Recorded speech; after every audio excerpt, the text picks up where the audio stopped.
Assalamualaikum warahmatullahi wabarakatuh. Perkenalkan, nama saya Santi Robayana, mahasiswa KPI angkatan tahun 2018.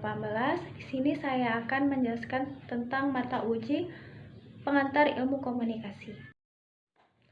Komunikasi berasal dari bahasa Latin communicare yang artinya menyampaikan.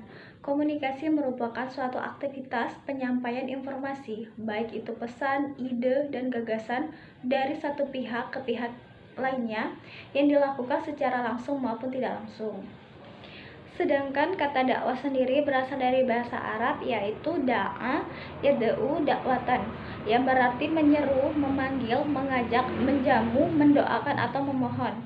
Dakwah adalah suatu proses penyampaian atau ajakan, seruan kepada orang lain atau kepada masyarakat agar mau memeluk, mempelajari dan mengamalkan ajaran agama secara sadar sehingga membangkitkan dan mengembalikan potensi fitri orang itu dan dapat hidup bahagia di dunia dan akhirat. Teori komunikasi dapat diartikan sebagai salah satu bentuk pandangan serta strategi yang berguna untuk membentuk kerangka kerja dan alat untuk mendukung kegiatan yang hendak dilakukan. Teori komunikasi menurut para ahli, yang pertama itu menurut Littlejohn. Teori komunikasi merupakan salah satu teori atau gabungan dari pemikiran kolektif yang diperoleh dari kesatuan sumbernya dengan memusatkan pada topik berupa proses komunikasi.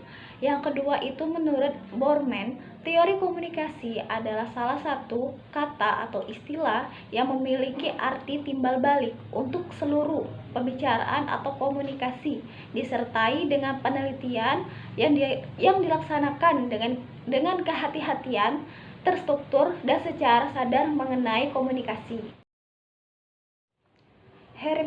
Hermeneutika ialah upaya rasional mencari dan menemukan makna atau sensus plenior dari penelitian kualitatif, juga mencari makna hakiki dari being, segala sesuatu yang ada hendak diteliti.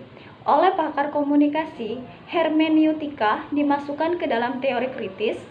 Littlejohn diakui bahwa metode hermeneutika memberikan perspektif baru dalam studi komunikasi.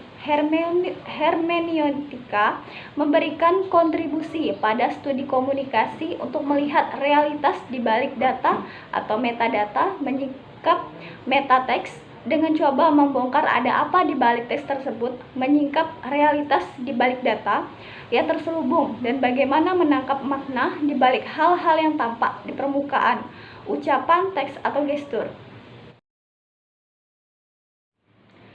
Yang pertama itu memanfaatkan media massa. Media massa bisa digunakan sebagai salah satu strategi komunikasi untuk membentuk opini publik. Ragam dari media massa tersebut seperti misalnya iklan layanan masyarakat yang sering terpapar dengan informasi masyarakat lama-kelamaan akan mulai membuat suatu opini. Peran media massa sangat penting untuk pembentukan. Yang kedua, menggunakan media sosial. Media sosial juga bisa digunakan untuk semakin mempercepat penyebaran opini. Sebagaimana kita ketahui, media sosial sekarang bisa sangat efektif dalam mengiring masyarakat untuk memiliki suatu penilaian tertentu. Yang ketiga, mengutamakan komunikasi persuasif. Komunikasi persuasif merupakan bentuk komunikasi yang cenderung memiliki ajakan-ajakan tertentu. Ini adalah strategi komunikasi dalam membentuk opini publik yang bisa digunakan terutama untuk membuat masyarakat membenarkan sesuatu. Ada beberapa macam teknik lagi dalam komunikasi persuasif yang bisa dipelajari lebih lanjut supaya proses pembentukan opini ini berlangsung dengan efektif. Dengan menggunakan komunikasi nonverbal adalah bentuk komunikasi yang dilakukan tanpa kata-kata, melainkan menggunakan tindakan. Komunikasi nonverbal juga bisa didefinisikan sebagai transfer informasi melalui penggunaan bahasa tubuh seperti mimik wajah, gerakan tangan, intonasi, suara, hingga kecepatan berbicara. Contohnya seperti ini, itu memberitahu sebagai apa kabar, terus seperti ini itu memberitahu bahwa aku, terus seperti ini cantik. Profesor Wilbur Scrum menyebutnya bahwa komunikasi dan masyarakat adalah dua kata kembar yang tidak dapat dipisahkan satu sama lainnya. Sebab tanpa komunikasi tidak mungkin masyarakat terbentuk. Sebaliknya, tanpa masyarakat, maka manusia tidak mungkin dapat mengembangkan komunikasi. Yang saya rasakan selama menempuh pendidikan 4 tahun di jurusan Komunikasi dan Penyiaran Islam, saya merasa bersyukur karena saya dapat mencicipi bangku kuliah. Saya juga merasa menjadi orang yang paling beruntung karena bisa berkuliah.